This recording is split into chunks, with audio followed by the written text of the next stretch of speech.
7월 20일 목요일 예레미야서 7장 1절로 15절 길과 행위를 바르게 하라입니다. 예레미야 선지자는 이제 하나님의 말씀을 받들어 이스라엘을 경고하죠. 예루살렘 성전, 그 성전이 하나님이 계신 곳이 아닐 수 있다라는 것을 전하게 하십니다. 뿐만 아니라 그 성전이 오히려 도둑의 소굴이 되었다라고 지적하시고요. 그리고 오히려 그 성전과 성전에서 이루는 종교적인 행사, 제의들 이러한 것들을 하나님께서 폐하실 수 있다라는 것을 직접적으로 경고하십니다. 아니, 실로와 같이 그렇게 폐하실 것을 말씀하시는 것이죠. 참으로 이것은 그들에게 끔찍하고 무서운 경고가 아닐 수 없습니다. 그들은 성전 불패 신앙에 붙들려 있었죠. 성전은 하나님의 임재요, 하나님의 존재 자체라고 그들은 거의 믿고 있었습니다. 그래서 성전에서 제사를 드리는 것으로 그들은 자신들의 모든 구원이 완성되었다라고 과신하고 있었던 것이죠. 그리고 그들의 삶은 참으로 이기적인 탐욕으로 불의하며 또한 가난한 자들을 착취하고 압제하는 구조로 가고 있었다라는 것입니다. 먼저 선포의 시작이죠. 1절부터 7절을 읽겠습니다. 여호와께로부터 예레미야에게 말씀이 임하니라. 이르시되 너는 여호와의 집 문에 서서 이 말을 선포하려기를 여호와께 예배하러 이 문으로 들어가는 유다 사람들아 여호와의 말씀을 들으라. 만군의 여호와 이스라엘 하나님께서 이와 같이 말씀하시되 너희 길과 행위를 바르게 하라. 그리하면 내가 너희로 이곳에 살게 하리라. 너희는 이것이 여호와의 성전이라 여호와의 성전이라 여호와의 성전이라는 거짓말을 믿지 말라. 너희가 만일 길과 행위를 참으로 바르게 하여 이웃들 사이에 정의를 행하며 이방인과 고아와 과부를 압제하지 아니하며 무죄한 자의 피를 이곳에서 흘리지 아니하며 다른 신들 뒤를 따라 화를 자초하지 아니하면 내가 너희를 이곳에 살게 하리니 곧 너희 조상에게 영원 무궁토록 준 땅이니라.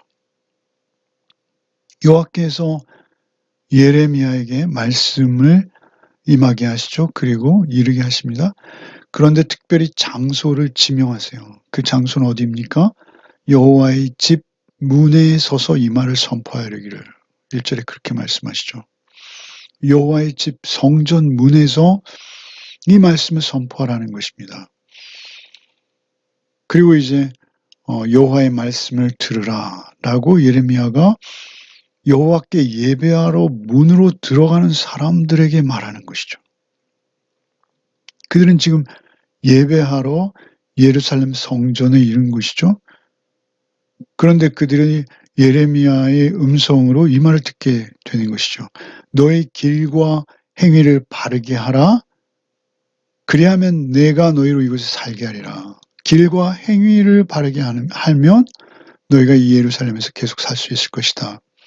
그리고 4절에 이것이 여호와의 성전이라 성전이라 성전이라는 것을 거짓말을 믿지 말라. 여호와의 성전이라고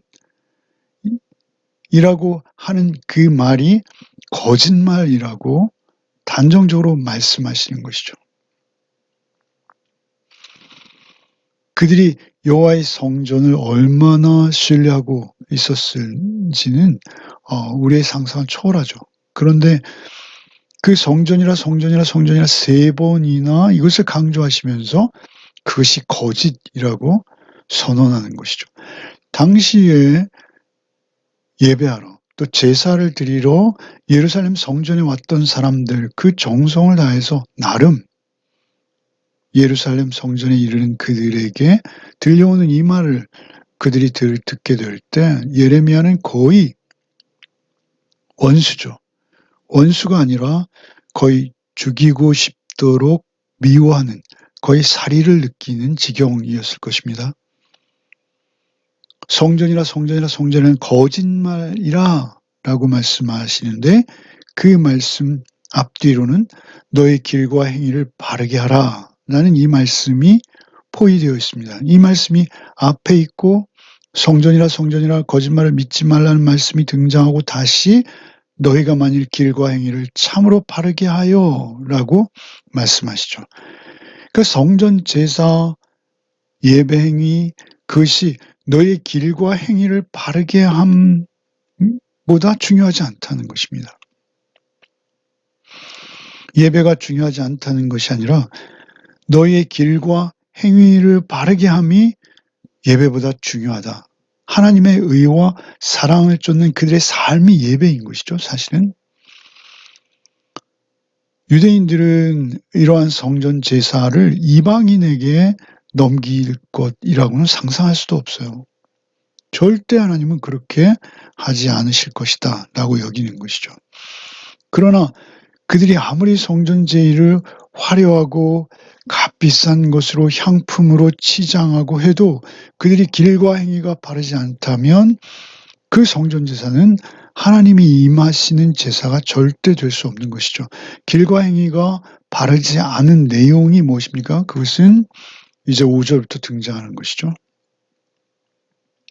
너희가 만일 길과 행위를 참으로 바르게 하여 이웃들 사이에 정의를 행하며, 그러니까 길과 행위가 바르지 못한 이유는 무엇이냐면 정의를 행하지 않는 것이죠. 불의를 행하는 것입니다. 6절에 이방인과 고아와 과부를 압제하지 않으면, 이방인과 고아와 과부, 그건 사회적 약자들이죠. 하나님께서는 고아와 과부의 아버지라는 별명을 구약에 이미 가지고 계시죠. 고아와 과부의 아버지예요. 하나님께서는 특별히 약자들에게 더욱 많은 관심을 가지고 계시죠. 그러나 그들을 돌보기는커녕 그들을 오히려 압제하고 착취한다는 것이죠. 이방인과 고아와 과부를 압제하지 아니하며 무죄한 자의 피를 이곳에서 흘리지 아니하며, 그러니까 그들이 길과 행위가 바르지 못한 것은 무죄한 자의 피를 흘리고 있다라는 것입니다. 심지어 무죄한 자를 사형시키는 경우가 많이 있다라는 것이죠. 피를 흘린다는 것은 살해한다는 것입니다.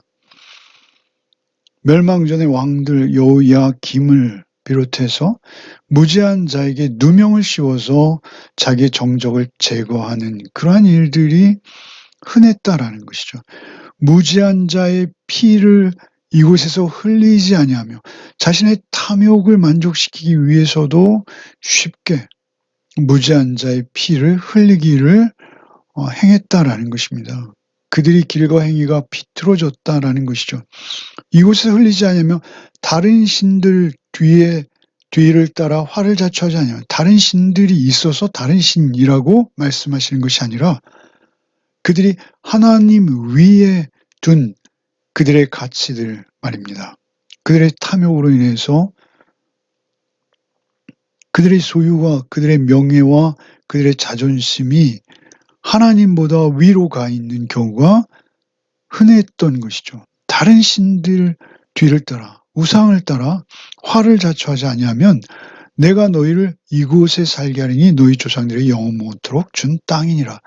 하나님께서 가나안 땅을 영원토록 주시기로 약속하신 것이죠. 그래서 그 땅을 하나님께서는 간절히 주기 원하시고 그곳에서 하나님의 나라가 세워지기를 원하십니다. 그런데 그들이 오히려 거듭 말씀드립니다만 그 땅의 원주민들보다 더 악해지고 더 압제와 사륙과 피가 피를 뒤대이는 그러한 약육강식의 삶이 그들 가운데 펼쳐지고 있었다라는 것입니다. 계속 이어지는 고발이죠. 8절부터 읽겠습니다. 보라, 너희가 무익한 거짓말을 의존하는도다. 너희가 도둑질하며 살인하며 간음하며 거짓 맹세하며 바알에게 분향하며 너희가 알지 못하는 다른 신들을 따르면서 내 이름으로 일컬음을 받는 이 집에 들어와서 내 앞에 서서 말하기를 우리가 구원을 얻었나이다 하느냐? 이 모든 가증한 일을 행하려 함이로다. 내 이름으로 일컬음을 받는 이 집이 너희 눈엔 도둑의 소굴로 보이느냐? 보라 나 곧 내가 그것을 보았노라 여호와의 말씀이니라. 8절에 보라 너희가 무익한 거짓말을 의존하는도다. 무익한 거짓말은 무엇이죠? 우리가 구원을 얻었나이다 라고 하는 그 말을 말하는 것이죠. 8절에 너희가 무익한 거짓말을 의존하는다. 너희가 도둑질하며 살인하며 간음하며 거짓맹세하며 바라게 분향하며 너희가 알지 못하는 다른 신들을 따르면서 그렇게 도둑과 살인과 간음과 거짓맹세와 우상숭배를 하면서도 10절에 내 이름으로 일컬음 받는 이 집에 들어와서 내 앞에 서서 말하기를 우리가 구원을 얻었나이다 하느냐? 이는 모든 가증한 일을 행하려 함이로다. 그들은 그렇게 도둑질과 살인과 간음과 거짓맹세와 우상숭배를 하면서도 하나님께 제사 드리기를 멈추지 않았습니다. 유향과 헌물을 드리는 것을 멈추지 않았습니다. 그리고 그것으로 마치 면죄부를 얻은 것처럼 우리가 구원을 얻었나이다라는 헛된 잘못된 구원의 확신에 그들이 젖어 있었던 것이죠. 그래서 그들이 세상 속에서의 삶은 도둑과 살인과 간음과 거짓맹세, 바르게 분향하면서도 자신은 하나님께 구원을 얻었다라고 그렇게 매 안식일마다 여겼다라는 것이죠. 하나님 앞에 나와서 분향했다라는 것이죠. 이 모든 가증한 일을 행하려 함이로다. 그러니까 이들이 이렇게 우리가 구원을 얻었나이다라고 스스로 만족하면서 무익한 거짓말에 의존하는도다. 8절에 보면 거짓말에 의존하는 거예요. 의존하는 거예요. 자신들이 잘못되어 있는 것을 그들은 알고 있었을 것이죠. 그럼에도 거짓말에 의존하고 있다라는 것이죠.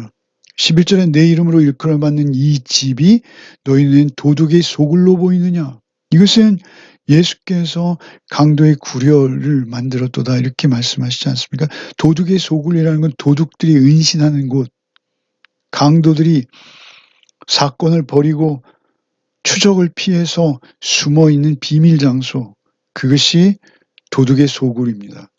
세상이 잠잠해질 때까지 범죄를 저지르고 그곳에서 세상이 잠잠해짐을 기다리는 그러한 곳이 너희가 말하는 성전이냐? 이렇게 묻고 계신 것이죠. 11절에 내 이름으로 일컬음을 받는 이 집이 너희 눈에는 도둑의 소굴로 보이느냐? 보라 나 곧 내가 그것을 보았노라 여호와의 말씀이니라. 이 집이 너희 눈에 도둑의 소굴, 이 집은 여호와의 집입니다. 나의 집, 내 집이라고 하시던 하나님께서 이 집이라고 하시죠.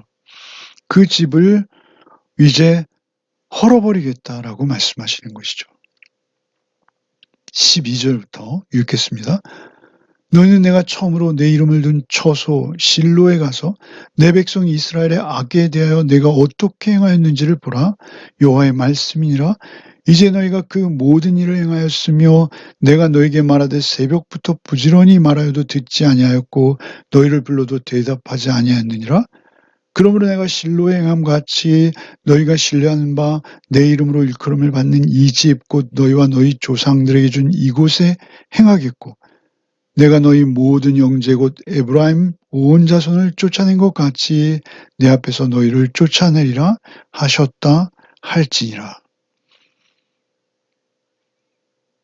하나님께서는 실로를 예로 드시는 것이죠. 실로에 내가 어떻게 했는지 가서 보아라 라는 것이죠. 실로는 엘리 제사장 당시 여호와의 성소가 있던 것이죠. 그들이 마치 하나님의 말씀의 궤 법궤를 호적 내지는 부적처럼 여기고 블레셋과의 전쟁에서 그 법궤만을 앞세우면 무조건 이길 것이다 라고 그들이 헛된 믿음을 가졌죠. 결국 블레셋에 의해서 법궤는 빼앗기고 그리고 실로는 회파되었고 실로는 그때까지 거의 폐허로 다시 회복하지 못하는 그렇게 된 상태죠. 예루살렘도 실로와 같을 것이다 라는 것을 말씀하시는 것이죠. 실로에 가서 내 백성 이스라엘의 악에 대하여 내가 어떻게 행하는지 보라는 것입니다.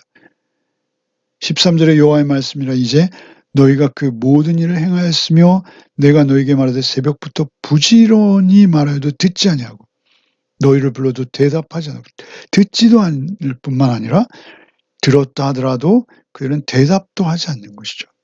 그러므로 내가 14절에 실로의 행함과 같이 너희가 신뢰하는 바 내 이름으로 일컬음 받는 이 집 곧 예루살렘이죠.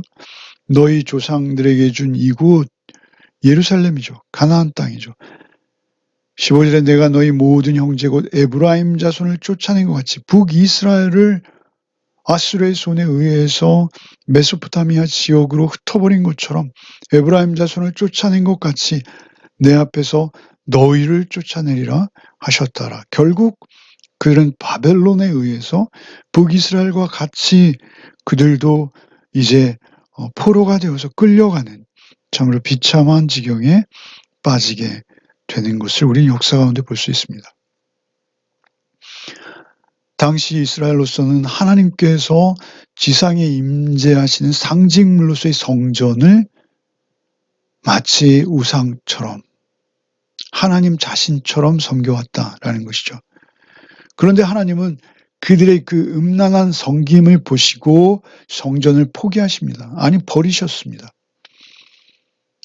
이스라엘은 당시로서는 하나님에 대한 신앙 자체가 흔들릴 만한 사건이죠. 그들의 신앙, 그들의 믿음은 온전히 성전 중심이었습니다. 그러나 이제 우리 신약 시대를 사는 우리는 사실 이 말씀보다 더욱 진전되어서 그 성전을 헐라 내가 사흘 만에 다시 지리라 하신 주님 말씀을 따라 우리는 그 성전이 예수 그리스도 자신이신 것을 압니다. 그리고 그 예수 그리스도께서 성령으로 우리 안에 거하심으로 우리가 성전되었어요. 그래서 바울 사도는 너희가 하나님의 성전인 것과 너희 안에 하나님의 성령이 거하시는 것을 알지 못하느냐라고 말씀하십니다. 이제는 예배하는 성도의 삶의 자리가 예배가 되는 것이죠.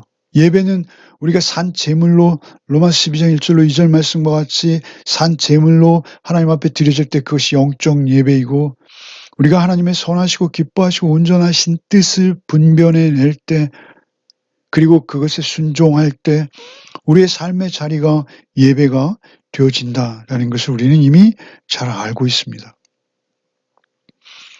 오직 오늘 하루의 삶도 우리가 하나님 앞에서 하나님의 말씀을 온전히 붙잡자 좌로나 우로나 치우치지 아니하고 온전히 순종해내는 삶, 너희 길과 행위를 바르게 하라 라고 말씀하신 이 말씀은 오늘날 우리에게 하시는 말씀입니다. 우리가 무엇을 의지하고 있습니까? 내가 구원 얻었다 라고 우리가 지금도 말하고 있지 않습니까? 그런데 그것이 성전이라고 오늘도 우리가 일컫고 있는 예배당 건물입니까? 아니면 우리가 종교적인 의식으로 치러낸 세례입니까? 아니면 우리가 주일 성수를 했다, 예배에 참여했다, 예배 의식을 통해서 성가대 찬양을 듣고 심지어 가운을 입고 찬양을 하고 그 직분을 가지고 나는 권사입니다. 나는 집사입니다. 그것이 우리를 구원할 수 있습니까? 그것은 무익한 거짓말이 될 수 있습니다. 오직 구원은 예수 그리스도 자신이십니다. 나는 길이요 진리요 생명이라 하신 예수 그리스도께서 성령으로 우리 안에 거하실 때, 내주하실 때 그때 우리는 그것을 구원이라고 할 수 있는 것이죠. 오늘도 오직 주와 함께 한날의 삶을 살아내는 복이 우리 열매 가족들 위해 있기를 바랍니다. 기도하겠습니다. 우리의 길과 행위가 하나님 뜻 안에 있게 하여 주시옵소서. 오직 성전 되신 그리스도께서 우리 안에 거하심으로 우리를 성전되게 하시고 오늘도 하나님의 공의와 사랑을 드러내는 성도의 삶으로 성전됨을 증거하는 한날의 삶을 살아내게 하여 주시옵소서. 예수 그리스도 이름 받들어 기도하옵나이다. 아멘.